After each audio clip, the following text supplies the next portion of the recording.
국토교통부가 지난 7일 일기 신도시를 비롯한 노후계획도시 정비특별법의 주요 내용을 발표했죠. 노후계획도시 기준이 30년에서 20년으로 줄어든 데다 안전진단과 용적률 완화 내용이 담겨서 파격적이라는 시선이 잇따랐는데요. 지역사회에서는 과연 어떤 반응을 보이고 있을지 표정을 살펴보겠습니다. 네, 이 소식을 취재 중인 이관성 기자가 화상 연결돼 있습니다. 이관성 기자, 일단 일기 신도시 재정비를 바라온 부천 중동의 신도시 주민들은 환영을 하고 있는 분위기입니까? 네, 지난해 지방선거와 대통령 선거 때 일기 신도시 재정비 공약에 관심이 컸던 중동 신도시 주민들은 조금씩 드러나는 정부의 계획을 반기며 기대를 이어가고 있습니다. 네, 일단 재건축 안전진단 기준과 용적률 완화가 특별법 계획에 모두 담겨 환영하는 분위기인데요. 다른 일기 신도시들과 비교해 재건축 연한 도래가 조금 남았기 때문에 차분한 표정을 보이고 있습니다. 네, 정부가 발표한 이 특별법의 핵심 내용을 좀 다시 한번 살펴볼까요? 정부는 이번 발표 제목에서 일기 신도시 대신 노후 계획도시라는 표현을 사용했습니다. 일기 신도시보다 작은 노후 택지지구들과의 형평성 때문인데요. 20년 이상 경과한 100만 제곱미터 면적 이상의 택지지구를 재정비 특별법 적용 대상으로 포함해 정비구역의 범위를 확대했습니다. 정부는 먼저 재건축 안전진단에서 구조 안전성 비중을 줄이는 등 문턱을 낮출 계획입니다. 심지어 기반시설 확충 등 일정 수준의 공공성이 확보된다면 재건축 안전진단도 면제하기로 했습니다. 용적률 상향도 있는데요.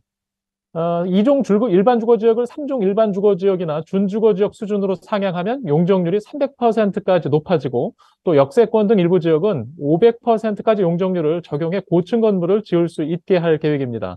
용적률이 226%인 현 중동 신도시가 비슷한 높이의 아파트 건물들로 가득 찬 모습이라면 이 새로 정비하는 도시는 역세권과 대로 쪽 건물들은 고밀도 개발로 높이고 공원과 공동주택, 학교가 있는 쪽 건물들은 상대적으로 낮은 모습을 띠게 될 것으로 보입니다.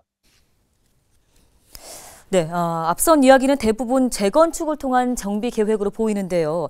아파트 리모델링 관련해서 내용도 좀 담겨 있다고요? 정부는 아파트 리모델링의 경우에 이제 세대수 증가 제한을 현행 이제 15%에서 20%까지 늘리기로 했습니다. 세대수가 늘면 리모델링 사업성이 개선되는데 500% 용적률 상향 계획까지 나온 재건축 통합 정비 방향과 비교해 아쉽게 보일 수 있습니다. 국토부의 노후계획도시 특별법은 사실상 재건축을 유도한 것으로도 볼 수 있습니다.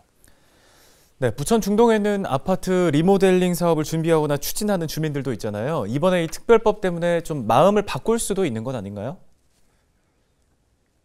단지별 상황마다 다르게 받아들일 것 같습니다. 먼저 지난해 리모델링 사업을 시작한 아파트 주민들은 상황이 달라진 게 없다는 입장입니다. 노후계획도시 특별법 제정에 이어서 2024년까지 정부와 지자체가 마스터 플랜을 내놓기로 했는데요. 선도지구 지정부터 이주 대책 실행 등 단계별 난관이 많아서 상당한 시간이 소요될 것이라며 계획대로 리모델링 사업을 진행해서 마무리 짓는 게 유리하다는 시각입니다. 하지만 리모델링 사업을 위해 주민 동의를 구하고 있는 단계의 아파트 주민들은 사정이 다릅니다. 정부의 재건축 안전진단과 용적률 완화 계획에 리모델링을 고민했던 주민들 상당수가 재건축 쪽으로 마음이 기울고 있기 때문입니다. 주민들에게 아파트 리모델링 사업 추진 동의 사인을 받기는 더 어려워지고 있는 것으로 보입니다. 예, 아무쪼록 정부와 지자체가 내놓는 계획들이 좀 더 구체적으로 마련이 되면서 주민들의 혼란을 덜어줬으면 하는 바람인데요. 이 기자, 노후계획도시 특별정비구역 지정은 누가 하게 되는 겁니까? 특별정비구역의 지정 범위와 선도지구 지정 계획, 또 기반시설 확충 등 구체적인 기본계획은 부천시장이 수립합니다. 부천시장의 특별정비구역 기본계획을 수립하면 경기도지사가 국토부 장관과 협의해 최종 승인하게 됩니다. 부천시가 구체적인 계획을 모두 마련하는 겁니다. 네, 알겠습니다. 여기까지 듣겠습니다. 이관성 기자였습니다.